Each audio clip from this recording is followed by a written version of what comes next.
আজ পবিত্র রমজানের প্রথম রোজা পালন করছে, সেহরি খেয়েছে। কিছুক্ষণ পর ইফতারের সময় হবে। আমজনতার দলের পক্ষ থেকে বাংলাদেশের সকল মানুষকে আমরা পবিত্র মাহে রমজানের শুভেচ্ছা জানাই।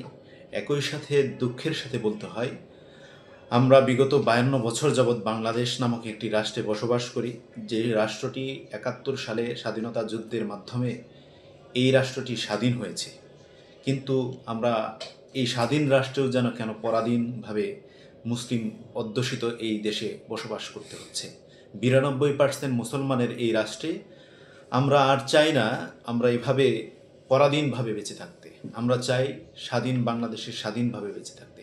কারণ দেখেন, রমজান মাস আসলেই, রমজানের ছোঁয়া পেলেই যেন দ্রব্যমূল্যের ঊর্ধ্বগতি শুরু হয়। রমজানের সূচনা হলেই কেন জানি প্রত্যেকটা নিত্য প্রয়োজনীয় দ্রব্যের মূল্য বৃদ্ধি পায়। হাসিনা সরকার আসুক, আওয়ামী সরকার আসুক, বিএনপি সরকার আসুক, জাতীয় পার্টির সরকার আসুক, আর অন্তর্বর্তীকালীন সরকার আসুক, আসলেই কেন জানি বৃদ্ধি পায়।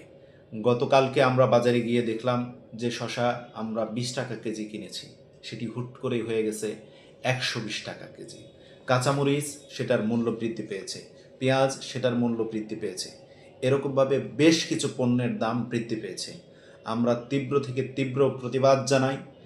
এভাবে যদি চলতে থাকে, আমাদের যে আশা আকাঙ্ক্ষা 24-এর গণ অভ্যুত্থানের পর নতুন বাংলাদেশের, সেই আশা আমাদের ব্যর্থ হবে। আমরা চাই আমাদের এই নতুন বাংলাদেশে আর কোনো সিন্ডিকেট তৈরি না হোক। পূর্বের যে সিন্ডিকেটগুলো আছে সেগুলোকে দায়িত্ব নিয়ে এই সরকারকে ভেঙে ফেলতে হবে। স্বরাষ্ট্র উপদেষ্টা, আইন উপদেষ্টা, প্রধান উপদেষ্টাকে দৃষ্টি আকর্ষণ করে বলছি, আমরা 24-এর গণ অভ্যুত্থানে 2000+ আমাদের ভাইদের রক্তের বিনিময়ে আপনাদেরকে ক্ষমতার মসনদে বসিয়েছি। তাই এই রক্ত সাগরের উপর দিয়ে আপনারা ক্ষমতায় বসে যদি জনগণের জন্য কাজ না করতে পারেন, তাহলে আমাদের শহীদ ভাইদের প্রতি অন্যায় করা হবে, অবিচার করা হবে, তাদের রক্তের সাথে বেঈমানি করা হবে। আমরা চাই আমাদের ভাইদের সেই স্বপ্নগাথা বাংলাদেশটাকে আপনারা নতুন করে বিনির্মাণ করুন। আপনাদের মাধ্যমে যৌক্তিক সংস্কার শেষে একটি সুন্দর বাংলাদেশ উপহার দিন। সেই বাংলাদেশে একটি সুষ্ঠু নির্বাচন দিবেন। সেই সুষ্ঠু নির্বাচনের মধ্য দিয়ে জনগণ তাদের মালিকানা ফেরত পাবে এবং তাদের প্রত্যক্ষ ভোটের মাধ্যমে একটি গণতান্ত্রিক প্রক্রিয়ায় একটি সরকার নির্বাচিত হবে। সেই সরকারের অধীনে আপনারা আপনাদের ক্ষমতা হস্তান্তর করবেন এবং দেশকে গতিশীল করবার জন্য আপনারা সহযোগিতা করবেন। এই কাজটি আপনাদের করতে হবে, এই জন্যই আপনাদেরকে ক্ষমতায় বসানো হয়েছে, অন্য কোনো ভিন্ন কাজ করার জন্য নয়।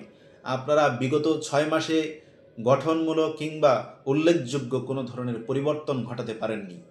তারপরেও বলছি, আপনারা যে ধরনের কাজ হাতে নিয়েছেন সেই কাজগুলো আসলে এদেশের জন্য এই মুহূর্তে প্রয়োজন নেই। পোশাক পরিবর্তন করেছেন কিন্তু আইন শৃঙ্খলা বাহিনী পরিবর্তন করেননি। এখনও আইন শৃঙ্খলা বাহিনীতে 10,46,926 জন আওয়ামী লীগের পোস্টেড নেতাকর্মী ক্ষমতার মসনদে বসে আছে।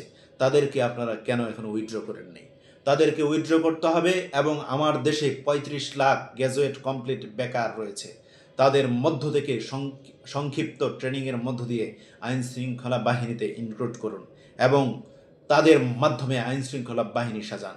এই দেশপ্রেমিক ছাত্র জনতার মধ্য দিয়ে নতুন করে নতুন বাংলাদেশে যদি আপনারা এভাবে সাজাতে পারেন, তাহলেই আমরা ধরে নিতে পারবো এবং আমরা সেই শান্তির নিঃশ্বাস কাটতে পারবো যে বাংলাদেশে গঠন মানে গ্রহণযোগ্য একটি পরিবর্তন হয়েছে।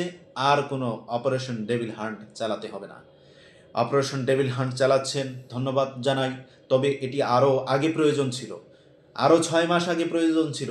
বর্তমানে আমরা দেখতে পেলাম মধ্যরাতে হঠাৎ করে স্বরাষ্ট্র উপদেষ্টা এক ভয়ঙ্কর রূপ ধারণ করলেন। কেমন? আমরা সিনেমার পর্দায় দেখেছি ফাটাকেস্টের রূপ, সেই ফাটাকেস্টের রূপ ধারণ করলেন।